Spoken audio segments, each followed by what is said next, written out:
क्या होगा अगर आपके गांव या शहर में अचानक एक जंगली हाथी घुस आए। आजकल डेवलपमेंट की दौड़ में हमने जानवरों के घर छीन लिए हैं, जिससे इंसान और वाइल्ड लाइफ जानवरों के बीच टकराव बढ़ गया है। इस गंभीर समस्या का पक्का इलाज लेकर आई है आंध्र प्रदेश सरकार, प्रोजेक्ट हनुमान। आंध्र प्रदेश के डिप्टी चीफ मिनिस्टर पवन कल्याण ने 3 मार्च को मंगलागिरी में प्रोजेक्ट हनुमान लॉन्च किया है। हाल के समय में इंसानों और जंगली जानवरों के बीच टकराव के मामले बढ़ गए हैं। कई बार ये जंगली जानवर गांव में घुस आते हैं और फसल खराब कर देते हैं।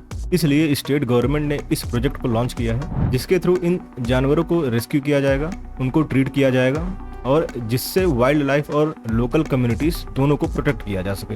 इन जानवरों को पकड़ने के लिए जंगली इलाकों के पास AI कैमरा और सेंसर्स को लगाए गए हैं और ये कैमरे हाथियों को पहचान लेते हैं। जैसे ही हाथी दिखाई देता है, सिस्टम तुरंत ही फॉरेस्ट ऑफिसर को अलर्ट भेजता है और कभी कभी हल्की आवाज या लाइट से हाथियों को गांव से दूर करने की कोशिश करता है। हाथियों के गर्दन में GPS या रेडियो कॉलर लगाए जाते हैं, जिसके द्वारा जैसे ही हाथी आसपास के गांव की तरफ बढ़ती है तो इस डिवाइस के थ्रू फॉरेस्ट अधिकारी उस हाथी की लोकेशन को ट्रैक करके गांव वालों को पहले वार्न कर सकता है।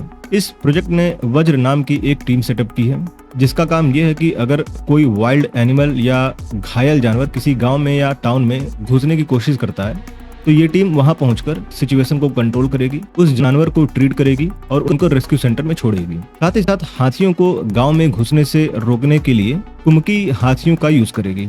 कुमकी हाथी की बात करें तो ये एक पालतू और ट्रेंड एलिफेंट होते हैं, जिसका यूज फॉरेस्ट डिपार्टमेंट के लोग इन्हीं सब कामों के लिए करते हैं। सेंट्रल गवर्नमेंट ने वाइल्ड लाइफ अटैक्स के पीड़ितों के लिए रिलीफ मनी भी एलोकेट किया है, जहां अगर जंगली जानवरों द्वारा किसी की डेथ होती है या वो परमानेंट डिसेबल यानी विकलांग होता है, उसके लिए 10 लाख रुपए तय किया गया है। जिसको अगर सीरियस इंजरी होती है उसके लिए 2 लाख रुपए, लेकिन पैसा राज्य सरकार देती है। राज्य चाहे तो इस पैसे को और बढ़ा भी सकते हैं या अपने खुद के सिस्टम के थ्रू इस प्रोसेस को आगे बढ़ा सकते हैं। प्रोजेक्ट हनुमान का मकसद सिर्फ इंसानों को सुरक्षित रखना नहीं है, बल्कि जंगली जानवरों को भी बचाना है, क्योंकि जब इंसान और जंगल टकराते हैं तो नुकसान दोनों का होता है। अगर ऐसी टेक्नोलॉजी और योजनाएं सही तरीके से लागू हों तो शायद आने वाले समय में इंसानों और वाइल्ड लाइफ के बीच यह संघर्ष कम हो सके। अब देखना यह होगा कि ये प्रोजेक्ट जमीन पर कितना असर दिखाता है।